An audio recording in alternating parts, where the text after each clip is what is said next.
Okay, let's start. Okay. Hello, everyone. Good morning. Welcome to our Express training. I'm Raphael Beriot, Sales Manager at Proformation. Today we are going to talk about insurance with David. Before we start, I would like to introduce you to our schedule. The goal is to give you an overview of the training and answer your questions. This is not a complete training, but an introduction, an appetizer if you prefer. Insurance basics full training lasts 3 hours approximately. We invite you to ask your question in the chat box. We will be recording this webinar. A replay will be made available within 2 working days. A few words about Proformation. We are a training organization that offers language, Microsoft Office, softwares, soft skills, and training. And we mainly train through teams. We also focus on customized training. So do not hesitate to contact us if you have any needs on these subjects. We also offer other trainings in the coming weeks. Copilot is one of them. We also have training on Power BI, and we should also have training coming on the other English training as well with other trainers. So David, if you will.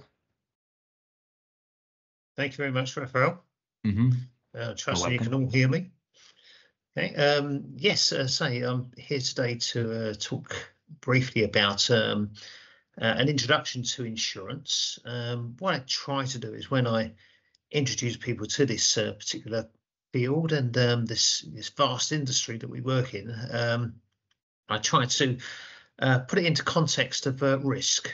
Okay, we all manage risk in some way, shape, or form, and I like to sort of kind of see insurance as a way in which, as an option, shall we say, that we can manage risk. Okay, but to really understand the role that insurance plays in that, we have to sort of kind of take a step back from insurance as a subject and consider risk generally. Okay, so it might sort of surprise you to learn that we're all really risk managers. Okay, we all face risk, and it's a part of everything we do. You might argue that in doing nothing, there's even a risk in that. And so yes, insurance, as I say, is an option by which we can manage risk, but there are other options available to us, and we have to really run through these to see why and how and the extent to which people will purchase insurance to cover the risks they face. Risk management as a subject is a very broad subject, and there are many major corporations that will have risk management departments, and they employ people to manage the risks faced by the organisation. And it might surprise you to learn, as I say, that we actually adopt more or less the same process in dealing with the risks that we face personally every day. And so what I'd like to do is just like you to run through that process. Okay, so risk management itself, okay, it's a 3-stage process. Okay, we talk about risk identification, analysis, and then control. In fact, the accepted definition of risk management is the identification, analysis, and economic control of risks faced by an organisation. When we say economic control, what we actually mean is that sometimes it may cost money to actually implement certain measures to control or help to mitigate risks faced by a business. And it doesn't make financial sense to spend more money on those measures to prevent or to mitigate the chances of a smaller loss occurring. And so it always has to be the other way around, if you like. The expenditure on risk mitigation measures should be less than the intended loss that they are setting out to prevent or mitigate. And so that's why we say economic control.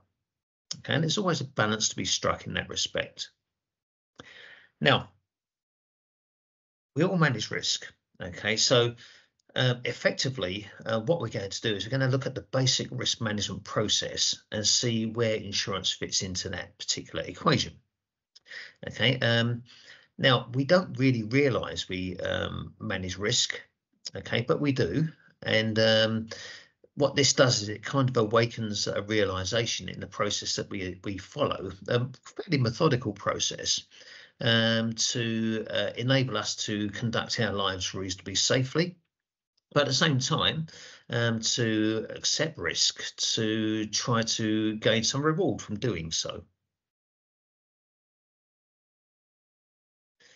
Now, what I'm going to do is we're going to consider a risk that I'm sure we all have faced over the last, say, 24 hours, and that is crossing the road. Now, I'm sure the roads we cross won't be as challenging as on the graphic on the screen, okay, but nonetheless, there are risks associated with crossing the road. And of course, if we look at the first stage of risk management, risk identification, then it's quite clear that we can use our experience of crossing the road that there's a chance that we may be hit by a vehicle, cyclist, or anything like that for that matter. It's not necessarily the only risk associated with crossing the road. You might trip in a pothole or something similar. However, we rely upon our experience to actually identify the risks associated with that particular process. Okay, but that's not particularly complex, but there might be certain risks in other walks of life, in other industries, which are not so immediately apparent to those with some experience. They might rely upon certain measures to identify those risks and to sort of look at what are the consequences, if you like, and the extent of those consequences should a risk actually occur. And some of these can be very, very sophisticated measures. It might be such that the risk to your employer might be that you resign unexpectedly. And so, what measures might they have in place to actually, anticipate that and to ensure that the service provided by the organisation is not interrupted in any way?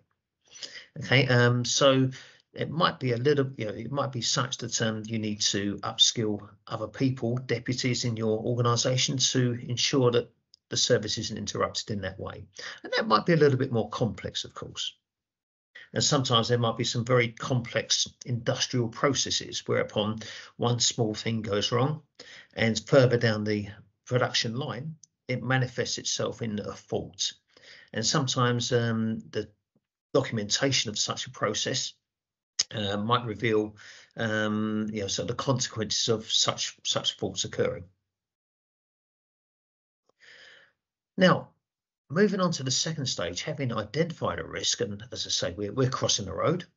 We recognise the fact that we could get be involved in an accident and a car could collide with us. Before we decide how we're going to go about dealing with that risk, there are two basic characteristics of it that we try to estimate. Okay, and I'd appreciate if whilst I'm talking about this, I'll give you a moment or two to try to guess which these characteristics of risk are. And they are synonymous with insurance. In fact, all insurance underwriters will consider these two characteristics of any risk when assessing whether or not they wish to offer cover, and if they do, upon which terms.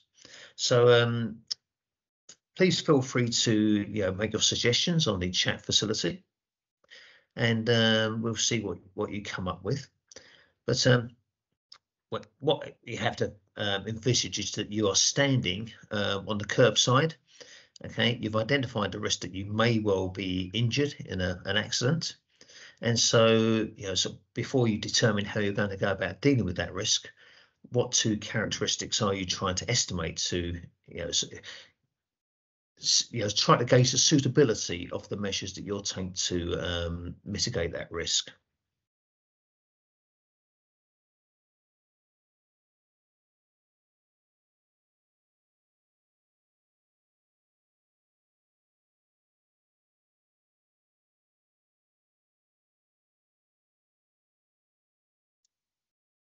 Okay, now, when we analyse risk, firstly, we try to estimate the chances or probability of a risk actually taking place. Clearly, there are some risks which might occur very, very regularly. Okay? And typically, these risks are relatively superficial. They'll have little or no impact upon you or I or the organisation in question. But alternatively, there could be other risks which happen less frequently, far less frequently, in fact, which might have potentially catastrophic consequences on ourselves or our employer. And so firstly, we try to calculate what the chances of that risk actually occurring are. And that's going to have a significant impact upon how we decide we're going to go about dealing with that risk. The second characteristic of risk we try to estimate is that if the risk actually occurs, how bad the consequences might be for us, the potential severity of loss. Okay, and this, of course, is equally important. It's quite clear that if the consequences of a risk taking place are very severe, we will treat that risk rather differently from if the consequences are relatively superficial. Now, when we analyse a risk, we try to estimate these two characteristics. And whilst personally, when I'm crossing the road, I will not apply a scale to these risks. Okay, most businesses will do.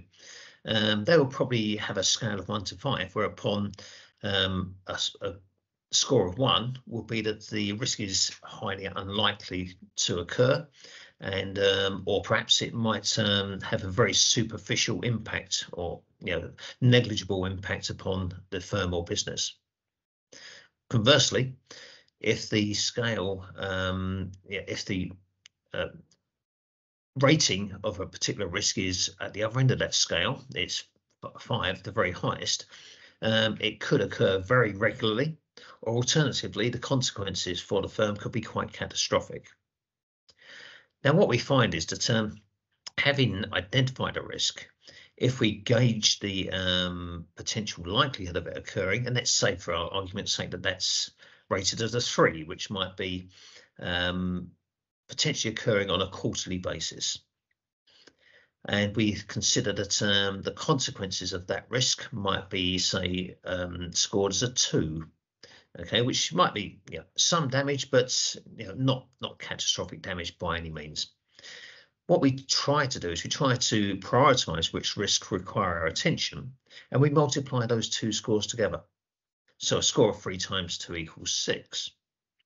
However, what many firms will do is they place a weighting upon the severity of the risk, okay, the potential severity, the outcome. And it's not unusual for them to thereafter add the additional severity scoring to the outcome of that original calculation. So if we say that the impact is 2, the likelihood is 3, we see that XY there, as we say, according to the screen, that gives a score of 6. But if we add the severity again, that will give us a score of 8. And so we can see there that particular risk we've identified, where it sits in our league table, so to speak, and whether or not we actually need to prioritise it. Now, based upon this analysis, this risk analysis, we enter our third stage of risk management. And it's at this point we decide what we're going to do about that particular risk, what options we'll take to control it. Okay, and so again, please feel free to use the chat facility. Okay, and we'll come back to our original example here of crossing a road. And it's not a trick question by any means. Some of the answers will be very, very straightforward. But what options are available to assist you in mitigating the risks associated with crossing the road? So please feel free to use that chat facility. Okay, and I'll give you a brief hint about that. Okay, and there are 5 options, generally speaking, which are available to any risk manager, okay, including you or I, when we are undertaking the process of crossing the road.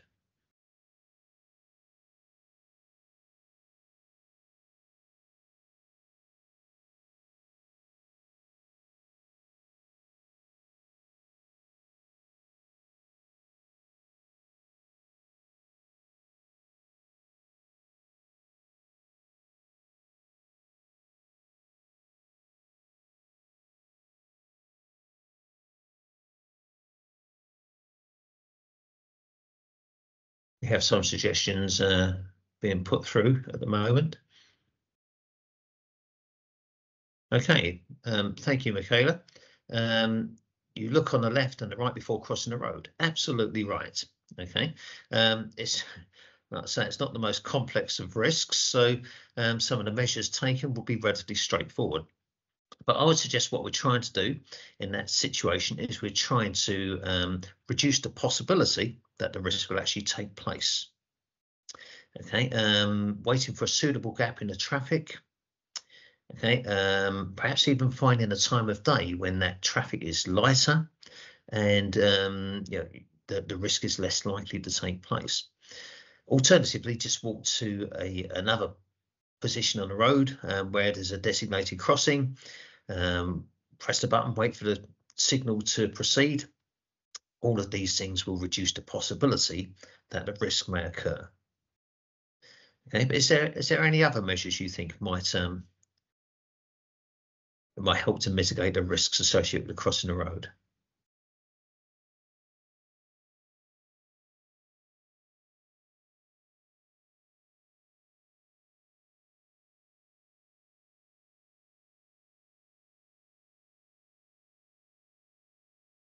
Okay, well, thank you, Michaela, for that suggestion. As we said, there are potentially 5 options available to us. The first is simply not to cross the road.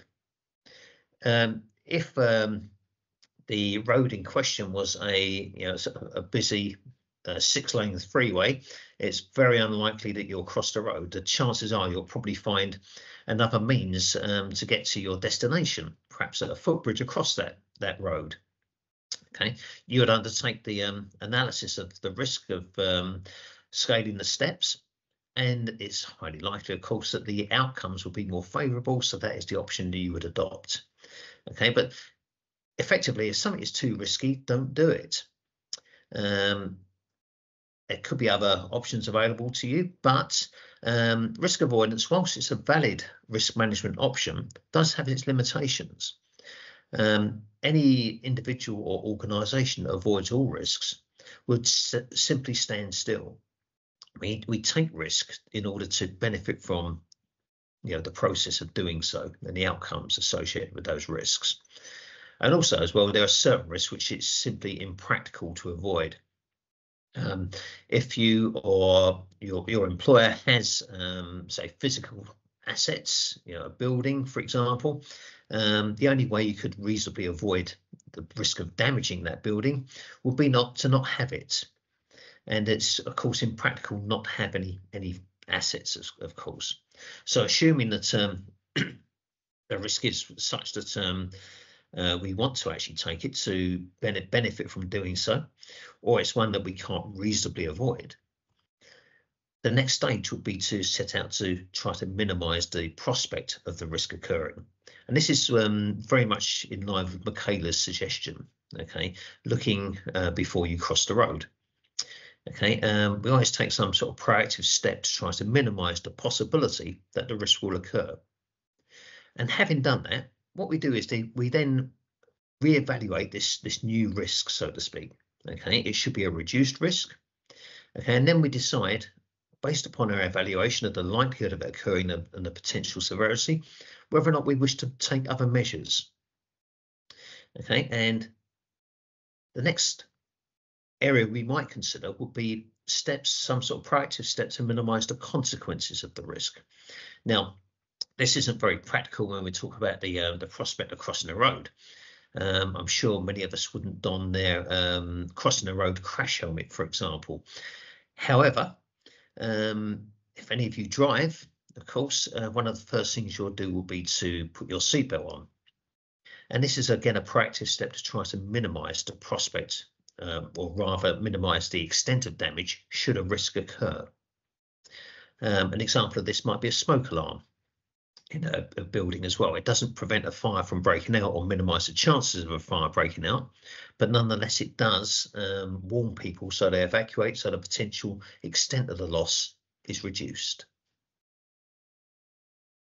Now, having implemented measures of this type, what we then might consider is a choice between our last two measures.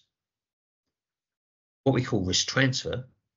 There are various means open to individuals and firms to transfer risk, and of course insurance is a good option in that respect, or whether we should simply accept the risk. Now, this is a choice between the two, and sometimes it's actually a combination of both. If, despite our efforts to minimise the prospect of loss or to minimise the extent of loss, there is still a reasonable prospect that it might occur, and that loss could be relatively severe for us, the likelihood is we'll opt for transferring that risk by purchasing insurance. Alternatively, if the chances of the risk are relatively small, or the extent of loss, again, is relatively inconsequential, the chances are we probably will not insure that risk. We will simply accept it and pay our losses should that occur. And this is the choice we face, okay? And it's a choice that is influenced by a number of different factors. For example, our ability to absorb risk, how much can we afford to lose? And also the likelihood of the risks that we face actually occurring in the first place. So this choice you make, okay? Many firms or individuals might be quite entrepreneurial. They might be what we call risk hungry, okay? And they might be prepared to accept greater risk, okay, than the norm. Others might be relatively risk averse, what we call risk tolerant, okay, and might be very cautious about their activities. And the choice will be different for all potential insurance customers, but the chances are that for most major losses, that choice will be to purchase insurance, but to, at the same time, to determine how much of that insurance they wish to actually retain, if you like, that part of the risk that they will be responsible for in the event of a loss, typically what we call an excess. Many customers will opt for a higher excess in order to achieve a slightly cheaper premium, but effectively they are acknowledging the fact that they can probably afford to absorb a greater extent of loss themselves. Now, when we look at this overall process and the choices faced by individuals and firms, what we shouldn't forget is that insurance itself is about risk, and the risk to the insurance underwriter is the claim occurring.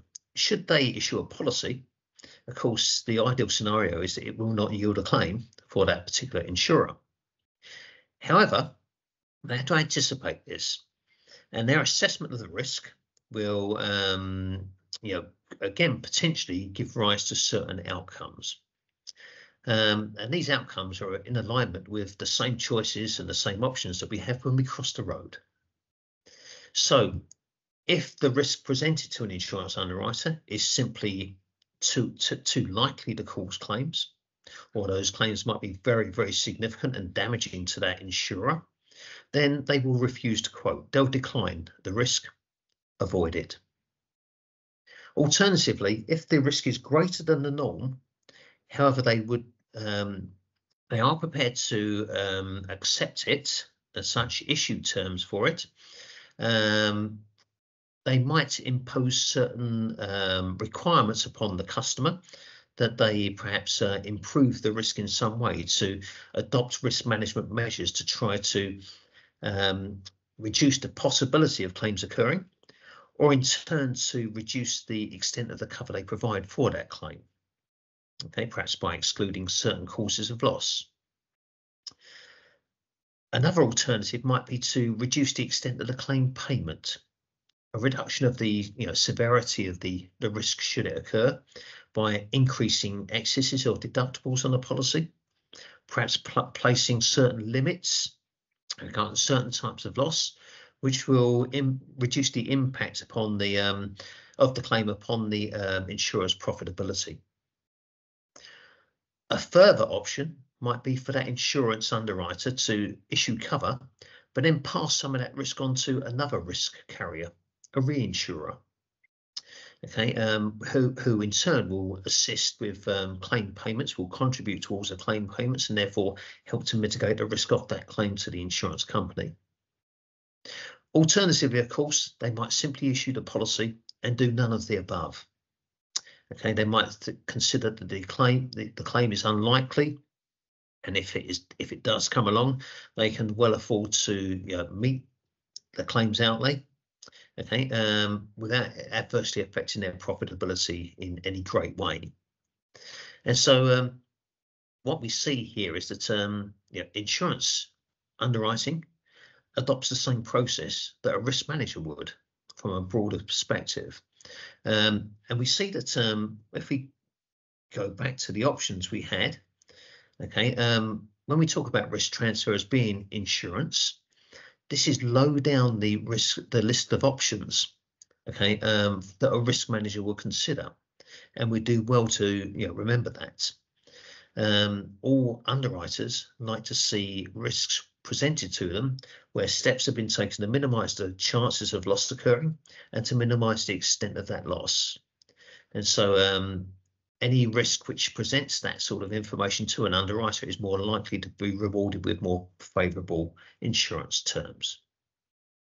Okay, whether or not this actually demonstrates that if you can successfully cross the road, you can be an insurance underwriter, that's debatable. However, it's fundamentally the same process. And with that, okay, let's wrap up and give you the opportunity to ask any questions again via chat should you have any. Thank you.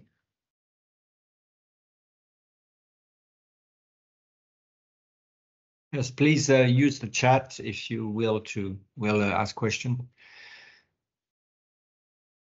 Maybe we can show the program, David. Well, thanks, David, for this introduction. Here are some insurance topics and soft skills topics we can train on. You have an introduction to insurance, which lasts 3 hours. It's always short. We try to make short training.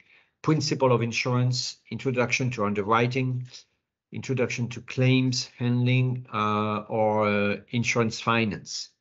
On the soft skills topics, we deliver business correspondence writing skills, managing difficult conversations, personal impact, how do people see you, building high-performing teams, and introduction to leadership. Again, contact us if you have any project on these topics on English. I give you my email address in the chat. And you also have a QR code if you want to have access to our catalog online.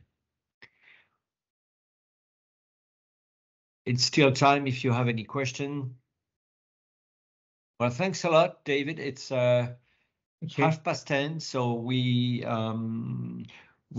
hope to see you. We are looking forward to seeing you next training.